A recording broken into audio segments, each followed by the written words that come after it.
Hola, hola. Did you know that this week should have been the Glastonbury Festival? I don't know if any of you know about it, but if you don't, then here's a little link for you to click on and maybe have a talk to people who have been. Maybe it's something you'd be interested in visiting. Does anybody know who should have been headlining the Glastonbury Festival this week? Have a think. See if you know. I'll answer that question in a minute. So, what are we going to do today? We're going to improve our descriptions and the reasons for opinions about musicians and groups. We're going to look at real live music festivals. We've mentioned one already. You're going to learn 3 new easy phrases that would get you a grade 7 or more on your writing if you use them. You'll need the infinitive to go with them. And we're going to keep doing what we were doing last week in terms of your reading skills. You're going to reuse the grammar that you learned last week and the question words to help you understand readings as well. And there's your answers. These are the people who will be playing at Glastonbury, or should have been playing at Glastonbury, sorry, this year. Kendrick Lamar, Paul McCartney, Diana Ross, Taylor Swift, Camila Cabello and Elbow. I wonder who you would have liked to have listened to if you were watching on telly, or would you have liked to have gone to watch them? Right, this is key vocabulary for describing people, singers or groups. I'm going to say it, you're going to repeat it. You can see what they all mean. They all link up there in order. So repeat after me, nice and Spanishy. No me gusta. Admiro. No aguanto. No soporto. Su comportamiento. Su estilo. Su forma de vestir. Su talento. Su meaning his or her. Su música. Su voz. Sus canciones. Sus ideas. Sus letras. So remember, su was his or her or even their. If you're talking about the pop group, you could use their. So su música no es imaginativa, feminine. Su voz es preciosa. Again, both of these words are feminine. We're moving on to plural now. It's their songs, their ideas and their words. So we don't need the word is, we need the word are, son.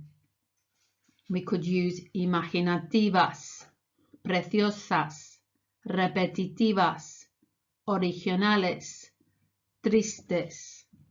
So I might say, me gusta Paul McCartney, me gusta su talento y su música es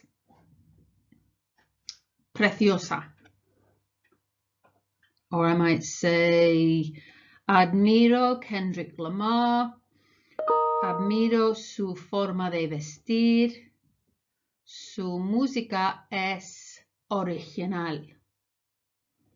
Okay, you can add a few more adjectives there of your own if you want, but those tables you can put together to describe music or groups that you like. Perhaps you can practice writing a few sentences about a few of those headliners there. Okay, so here's slide task 1. Use the slide from before to put a couple of sentences together about those headliners or maybe somebody else that you like, some of the musicians that you like. Here's an example for number 1. Me gusta Kendrick Lamar, me gusta su estilo y su música es muy animada. I like Kendrick Lamar, I like his style and his music is very lively. Okay, so use that table to do 6 more sentences. That should just take you 5 minutes or so. Sorry, 5 more sentences. And here we are with task 2. I would like it very much if you can log into Active Learn Foundation Students Book, page 122 by now. Come on, you all know your password and your username. If you don't, send us an email. We'll update you, remind you. But if you can do this as a listening, you will hear somebody talk through who they like and why. So they might hear someone say, hola, me gusta mucho Beyoncé porque es muy, porque su letra es preciosa. Okay, so you'll be using that slide with the vocab on. You write down, who do they like? Beyonce. Do they like them? Yes or no? Yes. Why? Because their letra es preciosa. Their lyrics are lovely. Okay, so use the table whilst you're listening. If you can't access Active Learn for any reason, to listen to it. You're missing out on actually hearing the Spanish. But at the very end of this PowerPoint is the transcript. So maybe you can just do it as a reading activity instead and fill in the tables that way. Here we are with our next slide. And this is the festival of Benicassim. Okay, so Benicassim is a place in south of Spain. It's Valencia, so it's more east of Spain.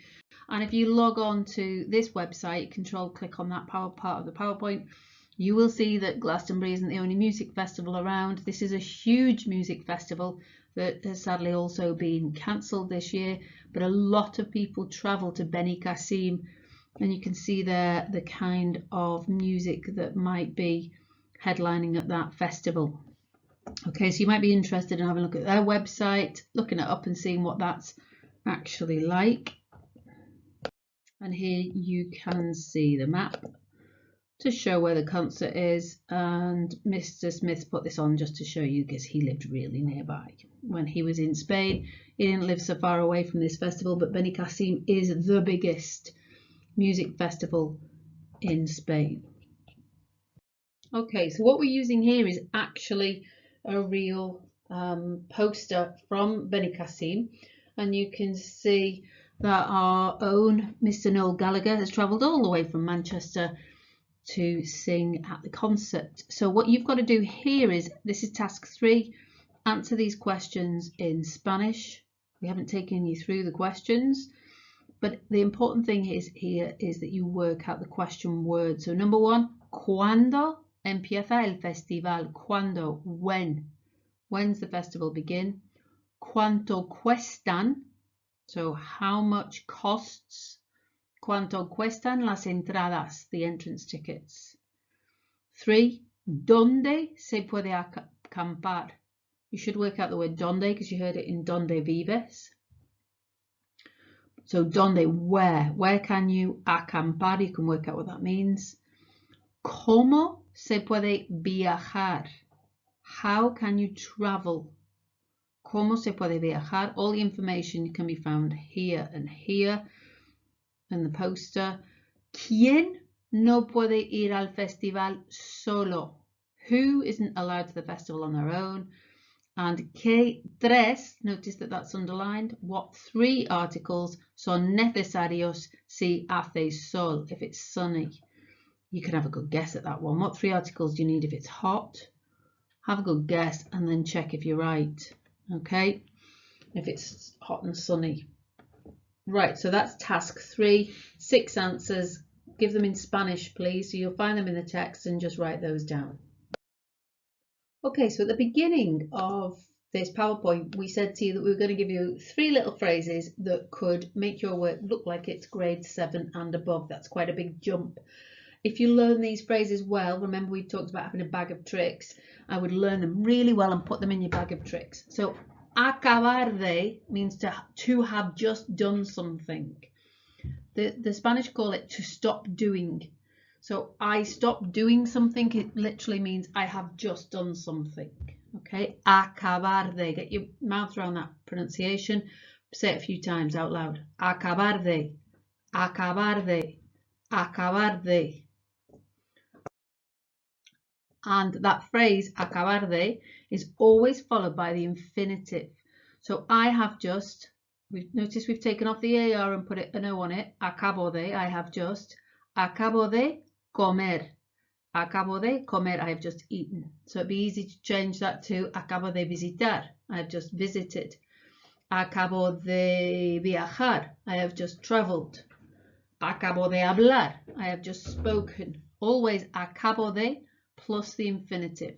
Little fancy phrase to throw into your work. And again, you can change the ending of that. So instead of acabo de, I have just, it could be acabamos de, we have just. Acabamos de jugar. We've just played football. Acabamos de jugar al fútbol. Acabamos de nadar en el mar. We've just swam in the sea. Acabamos de bailar en la discoteca. We've just been dancing in the disco. Again, really good variety of language there. Okay, so I told you there was only 3 to learn. One was acabar de. This is antes de. Again, it takes the infinitive after it. Antes de visitar. So don't forget, before visiting your friends, don't forget to wash your hands. Antes de visitar a tus amigos, lavar las manos. Before sitting down, make me a cup of tea. Antes de sentarte, prepárame un té. So before, in English we say before ing, the Spanish say before to do. Antes de, before doing something. Antes de. Again, say it a few times. Help yourself stick it in your head. Anterior means before, yeah? Antes.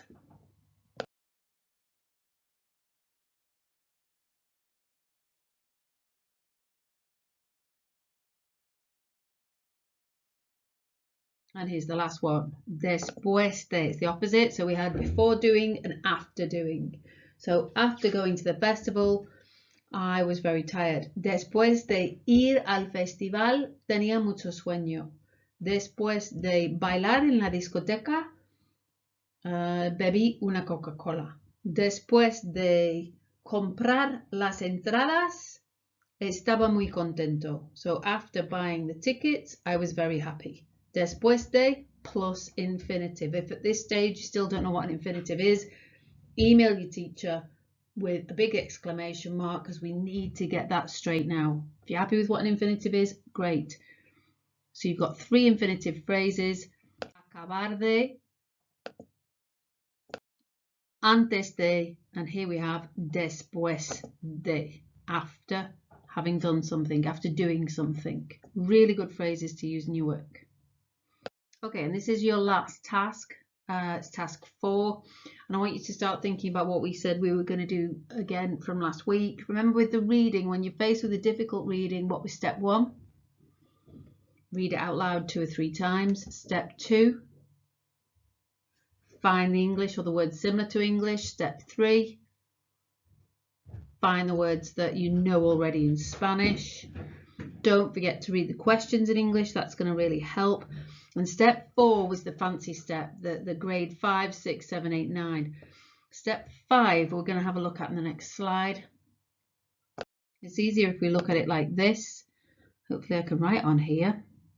So we've already seen acabo de, I have just. Okay, so that's really helpful. Fancy phrase, I have just something something. Donde vi. Vi, that's an irregular verb. Ver, to watch.